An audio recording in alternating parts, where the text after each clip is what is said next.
Welcome to the VA Today pod and videocast with your host, Gail Alexander, a podcast about VAs, for VAs, and businesses looking for the right VA to help to start grow their business. Find the right VA today and visit VA Today on YouTube and ava-ni.com to find out more about VAs and what they can do for you, and get in touch with the virtual assistants you need today.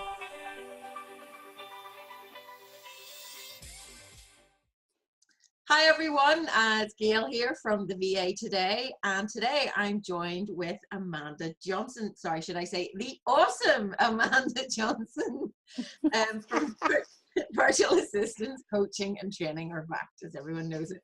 So thank you very much, Amanda, for joining me, and I really appreciate taking the time to have a chat with me.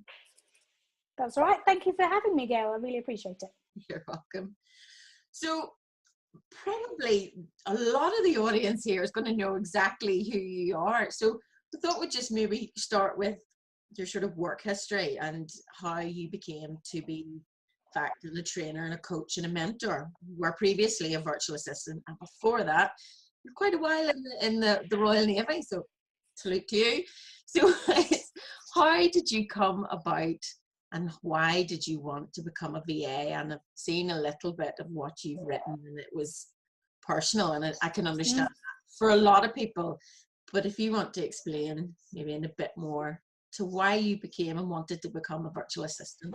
Yeah, of course. So as you rightly said, I was in the military. I've actually served 23 years in the military. But actually I joined the Royal Navy in 1990. I worked my way up through the ranks. Became an officer in 97. In 2003, I went to war. I went to Iraq. I was at sea. My husband was ashore. So he was army. He was fighting on the ground. I was at sea. And post Iraq, we decided we wanted to have children, as you do. Yeah. And all those years of trying not to get pregnant, all of a sudden I was pregnant. Well, 4 years later I was pregnant, but in 2008 I had twins, and unfortunately my twins died. They were born extremely prematurely and they passed away. And at that stage I was still in the military, still serving, but it caused me to reevaluate life. And I did what lots of people do during grief, actually, is I went out and spent money. We spent money on the house, new double glazing, new central heating, you name it, we did it. And it was during that time, whenever I was trying to get hold of the tradesmen, I could never get hold of them because they were out doing what they did best, fitting the windows, fitting the gas central heating, doing whatever it was. Yeah. And I decided at that point they needed a pay-as-you-go admin support. As and when they needed it, somebody who could send the quotes out, send the invoices out, and actually help organise them. And I thought, I could do that. And I thought, yeah, I could do that. I could do this pay-as-you-go admin support as and when you need it.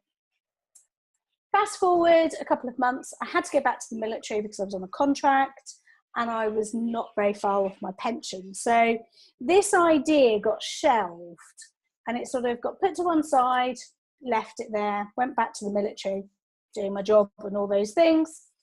Was lucky enough to take voluntary redundancy in 2012. Hey! And I'd made it very clear to people that actually quite often redundancy can be used for a variety of reasons. Yeah. But I made it very clear to people that actually I loved the military. I was good at what I did. But we were lucky enough by then to have our now oldest son, James, and actually I wanted to be around for him. And although I could still serve in the military with children and I could still do all the things that you can do, it wasn't what I wanted anymore. Yeah. And Iraq, losing the twins and all that had caused me to reevaluate life. I'm sure that's quite a lot to go through, and as you say, it does kind of put life in perspective and reevaluate what's most important. You'd done your time, literally. Exactly. You served your country, and my goodness, kudos to you for doing that. And so, yeah, it's not exactly the same story as a lot of people, but it's a similar sort of situation for a lot of VAs. I know in my case, I had worked 15 years for a global company, and I just had come back from my second maternity and had what we think now was undiagnosed postnatal depression, which a couple of months later being made redundant, which is quite a similar story to a lot of people. It did not really help the situation, put it like that. No. Then a year later, yes, it was confirmed that I was probably still suffering from depression, and it's a hard time. But coming across the virtual assistant world, and I had never heard what that term meant. No. Opens so many doors, and as you said earlier, redundancy is horrible. It's not great, but it does open a lot of opportunities for you, and the virtual assistant world has done that. And from what you had said in a tweet earlier, it is all about collaboration and not competition. And I have found that being in this industry, and I know you have, that it's so supportive and so generous. Yep. And it's a pleasure to work in, and especially to talk to somebody like yourself. So I can understand a little of your journey, and I'm so sad to hear about the loss of your beautiful twins. But at least that something has come from that you've been able to reevaluate life and have a better lifestyle working and be with your boys. Totally. So, well, it's actually interesting because you said you hadn't heard of the phrase VA. So when I left the military in 2012, I hadn't heard the phrase VA even at that point. And it was only as I started looking for jobs and I wanted a job where there was no pressure, no stress, no budgets, no staff. There was a whole list of things, and I would go for these jobs and they'd look at me and they go, no, you're overqualified, or you're this, or you'll want that role, you'll be bored. And I was like, no, I don't want any stress. I want to chill. So it was at that point I thought, sod this, I'm going to go and create that pay-as-you-go admin support role, and I'm going to go out there and attract the tradesmen. And I thought, probably need insurance. So I rung an insurance company and said, I want to do this pay-as-you-go admin support as and when you need it. And the guy said to me, so you're going to become a virtual assistant? And I said, all right. A what? And he said, a virtual assistant. I said, what's one of those? And the guy laughed at me and he went, it's everything you're talking about. Pay-as-you-go, admin support, as and when you need it, work from home. And I'm like, oh, it's got a label. and the guy went, yes. And you could almost hear this man thinking, this woman's daft. You could literally hear him going, you're ringing about insurance for an industry that you don't know exists. And, okay. So then I started researching it. And back in 2012, the VA industry was one of the fastest growing industries in the UK. And so in those days, there were only 3 or 4 main trainers, and one of those was VACT. And so I went on to train with Carmen McDougall, who owned VACT. And after 18 months, I became one of Carmen's licensed trainers. And then 6 months later, I bought the company. Now, that's a little bit like the Remington Steel ad, I love the product so much, I bought the company. But what people forget is for 20 odd years, I've been coaching, training and mentoring in my role in the military. So although I was a logistics officer and I had a team of staff and all those things, the very nature of the military is that's what you do. And so I launched, it was that whole circle, it was coming full circle. And although I always loved coaching and mentoring, I knew I needed to go out there in what I describe as the real world and actually work with businesses to understand the problems they were facing. So I left the Royal Navy on the 11th of December 2012. I launched my company on the 12th of December 2012. And that day of, because I wasn't allowed to launch while still serving, but on that first day of launch, I literally went networking and at that point started to build the business. And so that's the sort of journey. And then up until 2016, I was still VAing as well as running the coaching and training. But there are only so many hours in a day. And I did eventually realise occasionally sleep is one of those priorities. And so I love, exactly, 2 kids, oh yeah, sleep, be nice. But actually, I love both sides of it. I love VAing and I love coaching, training and mentoring, because for me, both hands, and I'm talking with my hands here, is about making a difference. Yeah. And it's making a difference to small business owners. And to me, a VA is first and foremost a small business owner. So I'm still doing that, but just in a slightly different way. So I'm sorry that's such a long intro, but I think it allows people to realise where I come from and why I do what I do in the way I do it. Yeah, because that would. I'm now going to sit on my hands, so I stop using them. No, you're in good company here. I'm quite a jazzy hands type person as well, so I can't stop talking without my hands. So don't worry. So that would have been. That would have been my next question. It's why you gave up the VAing to be a coach and mentor, but as you say, it's something that you love doing. And I was talking with another VA in Perth, Australia, a man who must be in his 70s, and he's just like, you need to just follow what you enjoy doing, follow your passion, and keep learning. And if you're going to be working, you might as well do something you like doing. So it makes sense for you, in your case, definitely to move into that role training. And I do know that you're very well known as a trainer out there. From having played on LinkedIn, it's like, oh my goodness, she knows this person and this person and this person.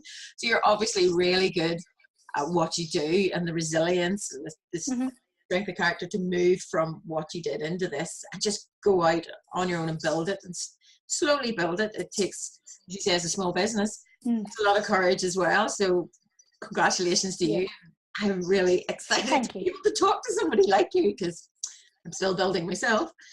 But so going on from that, who would you have said was your ideal client as a VA, and who is your ideal sort of client or business now as a coach or mentor or trainer? Or do you have one?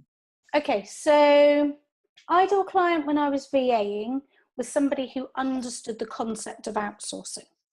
Yes. So, which everyone goes, yeah, whatever. No, it really was somebody who understood the concept of outsourcing. I never ever worked with a tradesman, by the way, because actually the tradesman didn't want to invest in their business. They wanted somebody who would do it for cheap, do it very, very little. Whereas I ended up, and actually to be fair, when I started out, everyone said to me, oh, VAs work with coaches, trainers, speakers, authors, accountants, solicitors. And I was like, well, I don't want to just go there then. I want to be different. I'm going to go and do that. No, invariably it's coaches, trainers, speakers, authors, those that understand the concept of trading time for money. And I had a variety of clients that fitted that category, from local networking. But at about the 12-month point, people started recommending me to other people across the country. So I might have started with the local person here, but they recommended me to their friend who was in London, or their friend that was up north. And by the end, I had clients pretty much around the world, Brazil, Australia, Thailand, America, and then Europe, as well as the UK. And so that was great. Barbados. I used to work with a marketing person who was in Thailand. I was in the UK and the client was in Barbados. For those of you that like your time zones. That's what you say. Time zone nightmare. It used to be an absolute nightmare. It was early morning for one of us, late at night for the other. And the client got the best of both worlds, because I think it was about sundowners time for her. But yeah, so clients who understood the concept of outsourcing was my ideal client.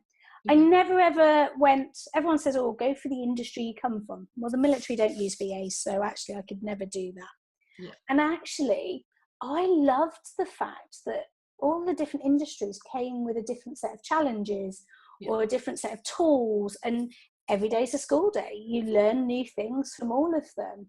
I think probably my most favourite client was a sales and marketing person who I learned a lot from. Bearing in mind, I had 23 years institutionalized in the military. I wasn't used to sales and marketing.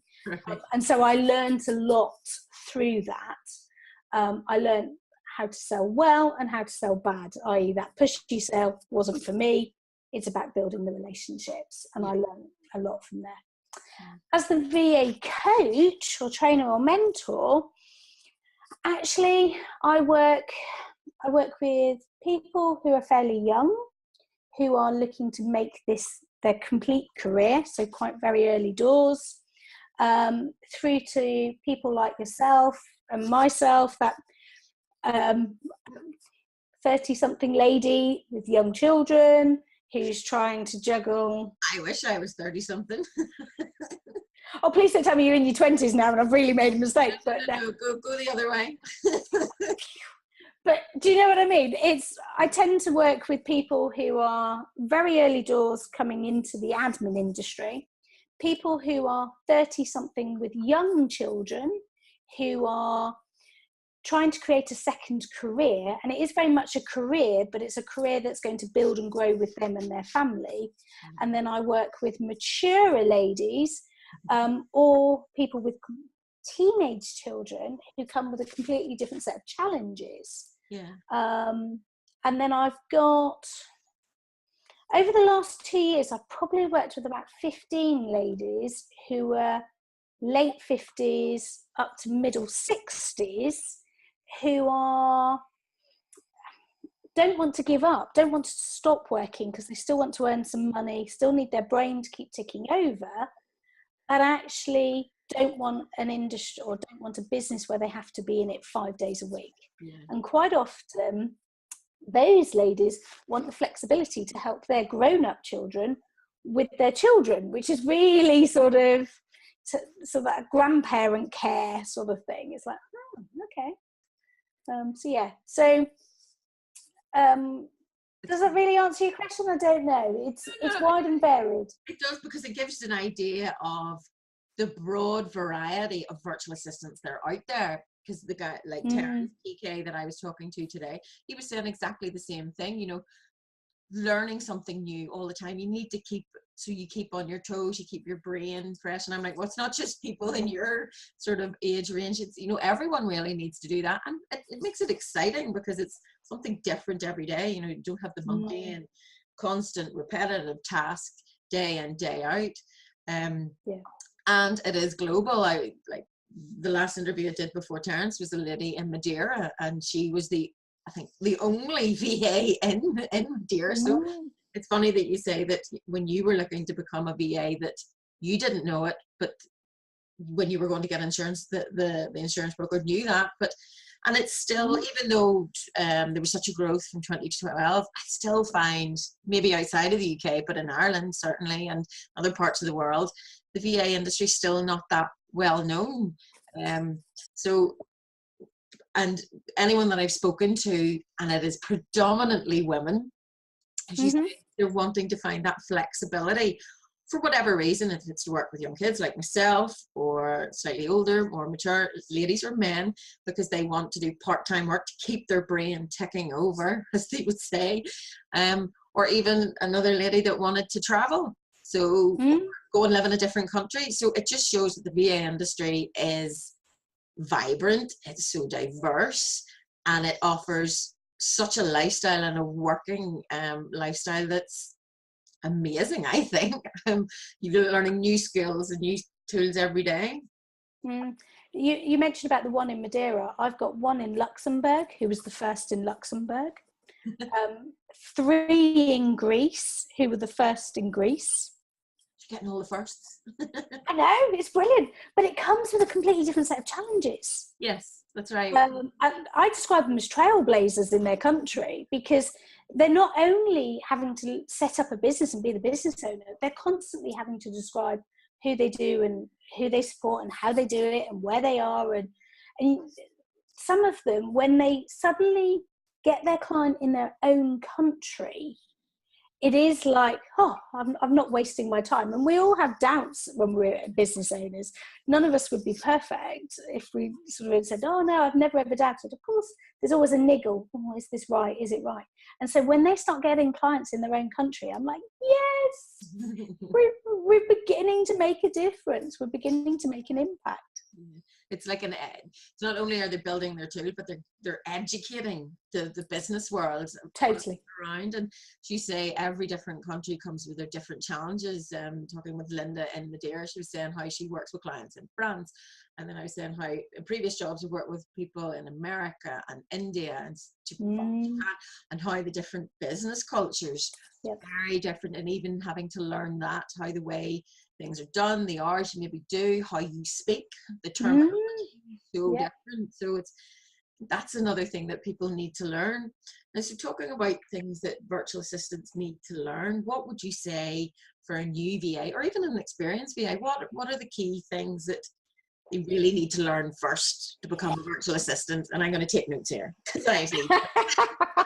Well, I've just put onto my website a new content upgrade, which is the 75 services that my company was asked to offer, because people say to me, oh, I can only do traditional admin. Do you know what? There are businesses out there that just want traditional admin.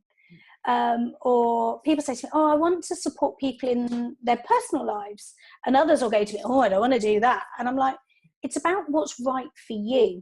So an exercise I always say to people to do is look at lots of VAs' websites. And when you're looking at them, write a list of the services that they offer, that you can do and that you love to do. Because when you love to do something, it is so much easier to sell it. And it's so much easier to be able to offer it as a service. Then you write a list of the services that you can do but you don't really enjoy doing. And when you look at that list, I want you to think about, is it I don't enjoy doing this because actually I don't enjoy doing the task, or did I not enjoy doing it because actually I wasn't getting paid very well to do it? And sometimes when it's your own business, do you know what? The things that we didn't really enjoy doing in our day jobs, but now when it's your own business, it doesn't matter now. And I'll tell you an example there when it comes to mail mergers in a second. And then the third list is a list of the services that others offer that you currently don't know how to do. And what that's doing is that's just raising your awareness and your consciousness about, do I need to consider A, training in this, B, getting somebody else in to offer it, or is it something that people are asking for but may not just be in my community yet? The reason I say about the mail merge example is I've done mail merges when I was a junior A and when I was a PA and all those sorts of things, but for many years I hadn't. My team had done them, my staff or whatever. And I remember sitting at my desk one day and somebody knocked my office door, and my office used to be the garage outside of the house, and somebody knocked my door and frightened the living daylights out of me. It was a little old lady in her 70s, and she said, do you do mail merges? And I went, yeah, can do. Thinking, yeah, it can't be that difficult, can it? And she gave me this document and she was like, I need these Christmas card labels doing. I was like, okay, yeah, I can do that. 2 hours, I said, oh, it'll be about 2 hours to do what you're after. She, yeah, that's fine. 6 hours later, and I still couldn't do it. 6 hours later, lots of phone calls to other VAs. We managed to get this document sorted, got her labels done. And I delivered her labels and said, here you are, here's your invoice, 2 hours. And I thought, I can't charge you for those things because that was me learning, going back and having to revisit, oh, that's how you do that. And actually it turns out her document was corrupted, which is why I had so many problems. But at the time, I didn't realise that. And so it is about looking at what are your skills to do. So those are the first things I would say. And then you'll hear lots of VAs talk about, oh, you have to have a niche and it might be an industry or something like that. I think the VAs that are doing really well at the moment are those who choose a particular software. Right. So whether that's Infusionsoft, whether that's ConvertKit, Active Campaign, Drip, a particular type of CRM tool, whether it's bookkeeping or something, but it's looking at a particular software and becoming the go-to person for that. Makes sense. So there's a couple of VAs that spring to mind. I know one that specialises in ConvertKit, and she is doing very, very well. Another that does Drip. Infusionsoft, there are a few VAs out there doing Infusionsoft, and a lot of the coaches who are coached by coaches from America are using some of the big American tools. So just look wider than just the common core things. Okay. So on startup, yes, you want to offer the common core things, but then start to think of it laterally and literally. So yes, just before we had a little break there, we were talking about learning new skills and learning them as you go, because a client may come to you wanting a service, and I was just saying that's exactly what I had to do. I was trying to teach myself when I was filming an event how to edit. Yeah. So it's going out and looking for maybe what your client wants or what software that they specifically want, and then teaching yourself and YouTube, and there are other video networks out there that you can use. So many videos that can help teach you. So it's not just about doing a training course, it's about sort of doing your own research and your own education and putting in your own time. I always say to people, especially when you're starting up, now is the time to go and play. So actually, most of the CRM tools will allow you to have a 2 or 3 week trial, or up to a set number of, if I use the CRM as the example, set number of people you can add on there. Go and create the account, a free account, and go and play with it, so that actually when the client comes along and says, oh, can you use High-Rise, you can be honest and say, I've had a play with it. It's not one I use on a regular basis, but I know what it looks like. I know how it works. I can do the various bits. And I'm happy then to expand on that knowledge when I work with you. It's when people go, no, I don't know that one. Where when you're quieter or in the early days, go and play with these software. Go and play with MailChimp. Go and play with whatever it is. And even to this day, I still keep a list in the back of my notebook when somebody mentions software and I think, oh, I don't know that one. And I literally, I capture it in the back of my notebook. And then I have what I call laundry list days, which are a day which is in the calendar, and it's normally the shitty jobs list day. It's all of the little things that take time and faffy, but they don't really add any value to the business. But they need to be done. So I put them on my laundry list day, and I literally have a day where the only thing I do is the laundry list.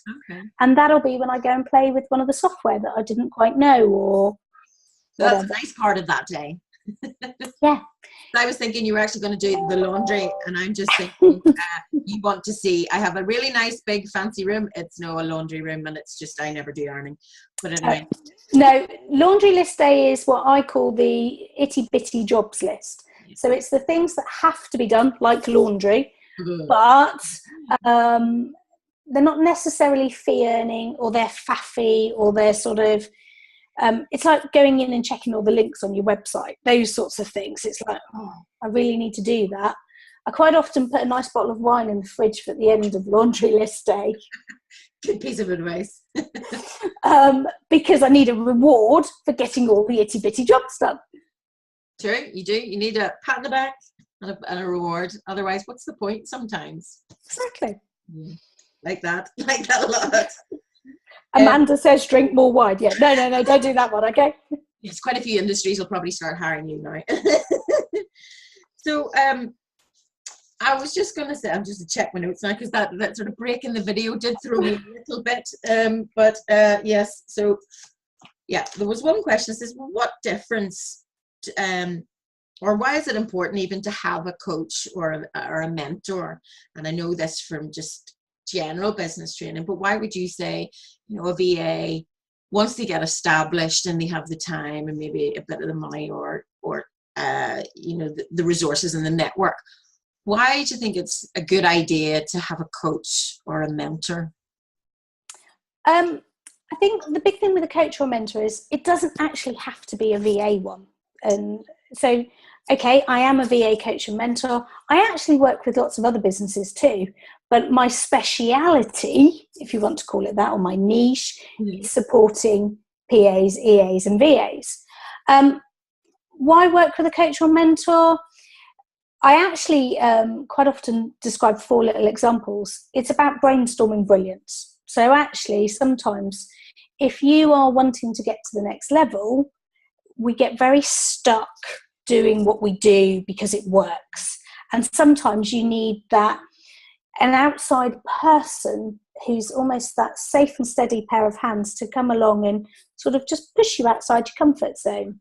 Or get you to look at things in a slightly different way. So a good coach or mentor should be able to get you thinking outside of the box, so thinking laterally and literally, and not just, oh, this is the way I've always done it. So things like that. Sometimes it's working with a coach or mentor who's been there and done it, who's made the mistakes, so actually you don't have to make the mistakes. And so, yeah, it's about helping somebody move forwards. Yeah. So I think it's about, as you say, it's maybe you can't see the wood for the trees. You're so busy doing the business, you can't see, where do I want to be? How do I want to grow it? What stage do I maybe want to be? And so it's having a brainstorm with an outside person that can maybe help you see that, and then maybe break down those steps to see how you would grow. And also an accountability counterpart. Totally. Yeah, so it's totally. So that's a big piece of it, is actually the accountability. Yeah, I really need somebody to hold me accountable to doing some of my tasks, but that's another story totally. So when you say that it's a good idea for VAs to have someone like that, and to have maybe the specific sort of business training to set themselves up as a VA, and I know there's a lot of VAs that maybe don't do it, they just go ahead and do it. What difference do you see the VAs gain from having specific VA training rather than specific software or processes training? Okay, so setting up a VA business is no different to setting up any other business, and anybody who tells you it's different is waffling to you. Working with somebody like myself who's got a VA course, so the VA Mastery course, what that course does is it handholds you through the process. So a trainer can handhold you through the process of setting up that business. And quite often it saves you having to go out there and look at all of the different legal structures, as an example, about different types of insurances, pricing. So a VA coach or trainer will help you work out your pricing in order to pitch yourself as the right place. Where my course comes in is actually module 1 in my course is all about fundamentals. It's not even about the business, it's about you. It's about what's your vision, what's your values, what's your motivation, we talk about confidence and things like that. And the reason people love it, although when they're going through module 1, they absolutely hate it. Yes, I can imagine that.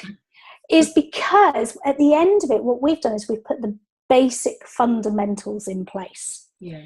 And actually what I help people do is build the business from there, rather than just, oh yeah, I can do that for you. Or how much are you going to charge me? Oh, I'll charge you that. And so instead, we really look at what is it you're trying to do. So there's 2 things I would say. So one of them is know where you're heading. So what's the 10-year goal?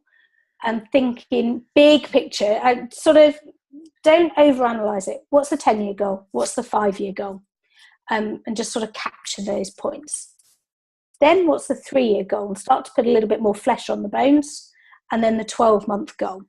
And so it's like, if you and I were talking 12 months from today, and normally I would say to people, put the date in there, what would you like your life to look like? Mm-hmm. Quite often when people are starting to set up their business, they're still working, they're still employed, And invariably that 12-month goal means they no longer want to be employed for somebody else, and they want to be earning their own money and running their own business and in control of their own life and all those sorts of things. So that's the first one. The second one I always say to people is draw a triangle, and at the top of the triangle, write the letters CEO. Okay. You can do it if you want. I'm going to do it if you want. Okay. So triangle, pinnacle of the triangle at the top, CEO. Bottom left, I want you to write shareholder. Okay. And then bottom right, I want you to write doer. Do I have to show you? I'm not sure. No, you don't have to show me. I thought you were going to say your drawing wasn't great, then I was going to say I'm only after a triangle. Now, most VAs, when they set up their business, are sat in the bottom right corner of that triangle. They're sat in that doer phase. Yeah. And actually what my course does and what I do is I I help them realise that they are all three of those roles, and actually what they need to be is all three of those roles all of the time from day one. Okay. So if I said to you, who are the shareholders in your business, what would you say? Oh, crikey. Sorry. Probably the people that have helped me start up and they sort of invested and supported me. Yeah, so it doesn't necessarily need to be financial, and it doesn't mean that you have shareholders written on paper or in your company documents, but it could be a husband, it's your children, it's those who are around you who are almost cheerleading you to success. Yeah. But if you want a business that's there, that you can pick the children up from school or nursery, like we were talking pre the call, it's like, actually, you need clients that understand, well, do you know what? She's not around during this particular time. Or if I ring at this time of day, the children might be there. So I used to say to my clients, you can talk to me between 9 and 3, and that's fine. If you want to talk to me post 3 o'clock, you have to accept the fact there may be background noise.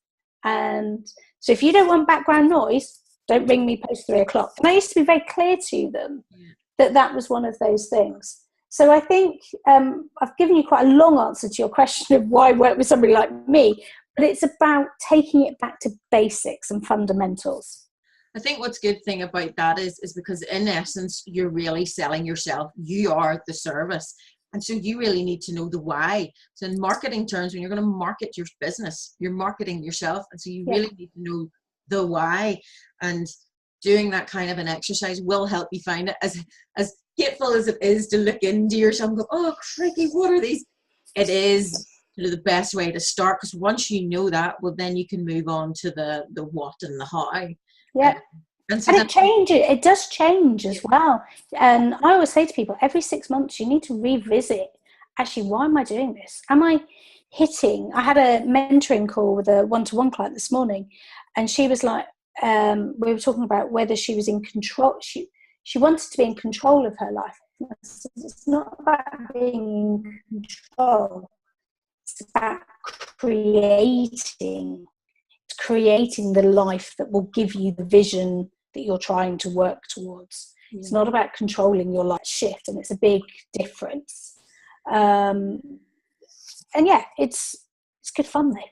Yeah, because as you say, you're going to be dealing with people with very different sort of backgrounds, although predominantly, as we're talking the virtual assistant industry is women, and quite often women with responsibilities of kids or caring or whatever else.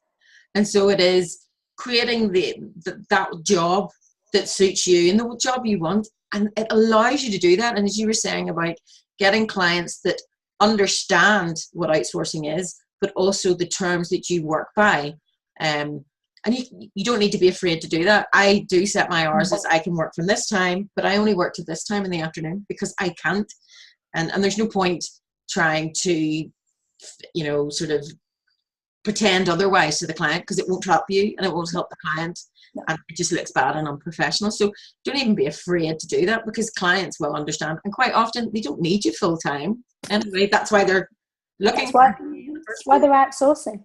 Yeah. I've got a couple of VAs who only work 3 days a week, And people say to me, well, they can't be successful. And I'm like, yeah, they are successful.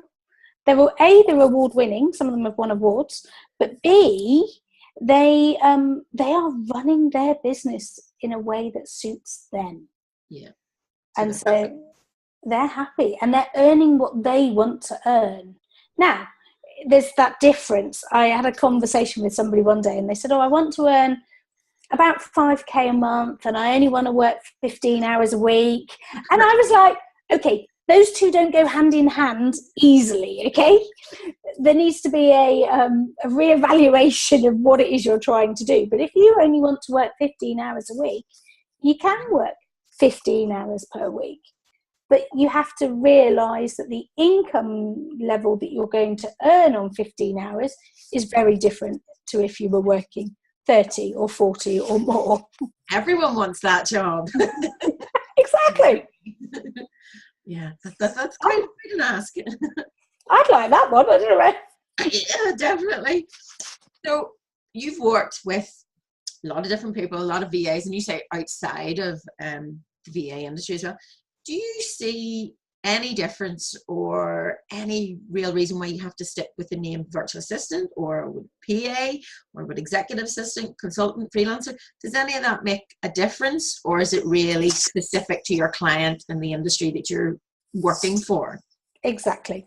So there will be some people out there who would shoot me down in flames and batter me a lot. For me, virtual assistant's a label, okay? I'm waiting for the thunderbolts and the whatever. It's a label. Mm-hmm. You call yourself what is right for you. Yes. So if that is freelance PA, it's freelance PA. If it's a online business manager, that's the right phrase. If it's transcription, audio typist, I actually quite often share a slide, and I can always share it with you, with 25 different titles that people use, and that I've got people calling themselves.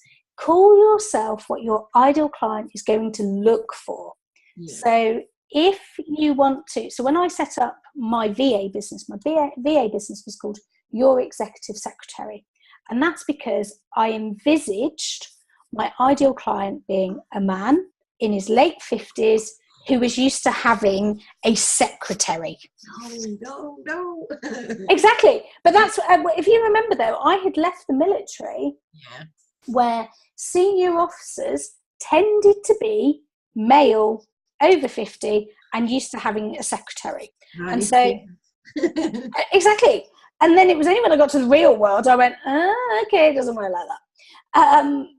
But if you know you want to be, or only want to offer, I don't know, transcription work, well, you don't have to call yourself a VA. Call yourself typist, transcriptionist, whatever the phrase is that somebody's going to search for. So that also helps with search engine optimization when somebody's looking for that. If that's what you call yourself, well, it's going to be easier to find it. Exactly. So, yeah. Courses for courses. Yeah. So don't get tied up in the label issue. Call yourself what you want to call yourself. Yeah, I think that's good. I'm going to start calling myself Super Fantastic Her Majesty VA or something along those lines. Might draw more attention. Hey, we had awesome in my title, so we're fine. So probably lastly, we talked about collaboration and not competition. Mm-hmm. I know you've worked with the likes of Shelley Fishel, Rhiannon Stafford, and other different people, VAs or supporter VAs. Mm-hmm. What's your most favorite type of collaboration, or your best time you've ever had to work with somebody doing the same job, but it's not just you? You know, what's your favorite collaboration so far? Just out of interest. It's one that makes a difference to the end user. So you mentioned Shelley, Rhiannon. There's other people like Warren Knight. There's people. Oh, my brain's just completely failed. Don't tell me. I'm sure. You jumped on there. Steve Clark, Jay Allen. There are people out there who are running good businesses themselves, who are happy to come and share their knowledge and expertise with others. So I've got I've got about another 8 guest webinars between now and middle of January, where I've got experts coming to share their knowledge and expertise with my audiences and my training courses without any expectation of anything in return. What they're doing is they're expanding their network and they're helping others develop. Now, lots of those work with VAs in their own businesses, so they might have a VA, or they understand that concept of outsourcing and working with others. So for me, it's the partnerships where people are happy to make a difference to somebody else and help somebody else on that journey. So those of your audience who've seen me before will know I quite often talk about Bob Burg and the Go-Giver. So Bob Burg's book, so its author is Bob Burg and John David Mann. That book had the biggest impact on my business. And people say to me, really? So much so I send it to all of my one-to-one clients. I have multiple copies on my thing. But in there's 5 laws, and that's how I run my business. Okay. And so it's about giving and sharing knowledge and expertise, but also understanding that actually we still have to be recompensed. You can't do all of it for free. And that was a massive culture shock to me almost, because I'd almost go, yeah, just do it. Just have it. But I don't pay my bills, my mortgage, my kids and all those things without it. So there is a lesson to be learned. But those are probably the things that I love about what I do, and that collaboration. Yeah. And from a VA perspective, it's realising that on paper, we might all be the same. So we could both sit here and go, yeah, we both can type, we can both manage diaries, we can both do social media. And on paper, we look exactly the same. But actually what stands us out, and it links back to my course and that module 1, is our values, our ethics. It's what we're trying to do. And that's why I quite often talking about, and I sign all my emails off with, remember, be you, be awesome, is because we're all different, we're all unique, and we're the bit that actually makes the difference. And yeah, it's a bit cliche, but I like it's true. It's not. People go, oh, it sounds cliche. I talk about being authentic as well as awesome. And for me, authentic is about going back to the true meanings of authenticity, and not just everyone says, oh, I'm going to go and have an authentic business. Okay, what does that really mean? And it's about going back to that. Yeah, so I feel like I got on my soapbox then. But it is about your service is you. And so you need to, I was going to say portray, that's the wrong word, but you need to show exactly who you are, what you stand for, and what kind of service you're going to deliver. And so for me, it's an issue of trust, because in the virtual world, it is a bit difficult, because you're sending details off, you want this done, and you're placing an element of trust. And that's why I'm looking to niche down or looking to do more video, because I think that face-to-face interaction like this, I think helps convey that element of trust. It demystifies the virtual assistant world for this, and it just shows prospective clients and customers who the person they are they're going to work with, so they can see the personality to see whether they fit within the culture of their business and whether they can work together. So that's kind of my basis of that. But as you say, it's about showing your true values and your true worth. And when you're doing that, it's about know, like, trust. So you do need to get to know somebody to like them and to trust them. So with that collaboration, not competition, when I started to build a team of VAs around me, I needed associate VAs who were aligned with my core values. Yeah. And actually, I took one of the questions when I was taking on new clients is I used to ask them what their core values were. And the amount of people, they would go, ooh, I don't know. Not that they didn't know, but they just didn't know how to articulate them when somebody put them on the spot to say, well, what are your core values? What does your business stand for? And are your personal values different to your business values? Now, for me, they should be aligned. There might be subtle differences, like one or two may slightly alter, but I think we should all know what our sort of top core values are and actually what we're trying to do for people. Yeah, I think you're talking, it's personal branding. And I know my coach keeps beating it into me, says you need to know your personal branding, because you want to, what do people say about you when you're out of the room? And then, so when you know that, you're able to convey that, and then people will say that about you as well. What do you want people to say about you? So I think that's an exercise I need to revisit, but I think it's a very valuable lesson for anyone to do, not just VA. So last question, and you talked about it earlier, and for you yourself, what are your, this is probably putting you on the spot, and hopefully not, what's your 1, 5 and 10 year goal? Okay, I had a 10-year goal, and I sat down with my husband one day and said, my 10-year goal is this. And he looked at me and he went, well, I've got a 9-year goal, so we're not aligned. I was like, 9? What? Who sets a 9-year goal? Favourite number? And it was all to do with age, actually. It made sense when he said it. Yeah. But I just sort of looked at him and went, 9? What? 9?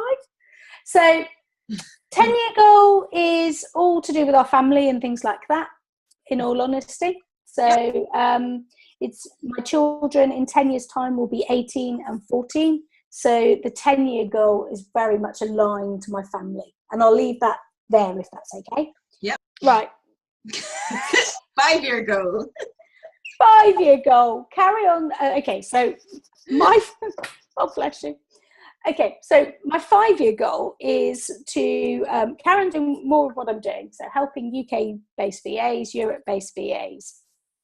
Also looking at creating products or courses to help those who can't necessarily afford my main mastery course to be able to get started. And there's a number of things that are happening in that one. I also do a lot of work with military spouses, because actually I'm an ex-military spouse, but B, I know the contribution that military people give to the government and everything else, but their spouses, and it tends to be female, are quite often changing jobs every 18 months to 2 years. And for me, I think the VA industry is a great one for military spouses who can take that business wherever they go in the world and carry on. So somebody to put in touch with you for that. So I already do work with military spouses, but I want to do more there, because I think, having been the boss of a department and had young lads come to me and say, boss, I don't want to take that job, which would be a great job, but it means the wife has to give her job up again and she doesn't want to do it, and it took us 12 months for her to find one, etc. I really see the impact that's having on families and having on the military. And so I want to do more there as well. So those are some of the things that you'll see coming up. Yeah, I know that's really great, because as you said, it is predominantly women, and that would be another sort of side interest of mine. I work with Lean In, Belfast in Ireland, and so it is about supporting the women, and having known somebody in that situation as well, that, as you say, quite often having to change location as well, never mind job. So that's totally great, and you're so right, a VA would be perfect because the business can go with them. Exactly. I love that goal. And there are people already doing it. So obviously there's charities in the UK that are already helping women to do that already. But interestingly, in America, they actually have a university campus designed to help train military spouses, so that military spouses can go off with their husbands and do stuff. And it's all funded by the US military. Wow. And for me, I'm like, that's just absolutely amazing. We'll never get to that in this country, unfortunately. But there's so many things there that can be done to help them. Oh, no, I can't see that one happening. We struggle with our military to give budget. what they need sometimes. So yeah, bless it. Mm. But I just think it's a great opportunity to do more stuff. Yeah, no, that's good, and that's great that you have, and they're very different goals, sort of in very different areas, sort of personal, professional, overlapping in a bit of both. So it's quite nice to be able to do that. And yeah, totally. Quite often your business goals shouldn't totally forget about your personal goals. They can align as well. So it's a good sort of ending thought for people. I need to go and reevaluate mine. Mine was to get a caravan. I think I maybe need to think of a bigger picture here. But the caravan might give you. But the caravan might give you the goal of being able to flexibly travel and run your business whilst traveling wherever it is you want to be. I'm totally thinking of a totally lifestyle hippie, and I don't think the 3 and a 5-year-old is gonna go with that. But anyway, serious thinking. Yeah. But anyway, I will leave it there. And thank you so much, Amanda, for the talk that we had beforehand, the giggle we had about similarities in the family. The editing, the unexpected guest. It's been probably my most eventful interview so far. And you all in your stride. And I just want to say thank you so much for joining me on this VA Today interview. And I'm sure we will keep in contact and collaborate on other stuff soon. But totally. So I will give you back the rest of your day to get some sanity back, do some work. Yeah, go and do some work. But no, thank you very much for having me, Gail. I really, really do appreciate it. And we'll talk soon. Okay, thank you. Bye. Yeah, bye.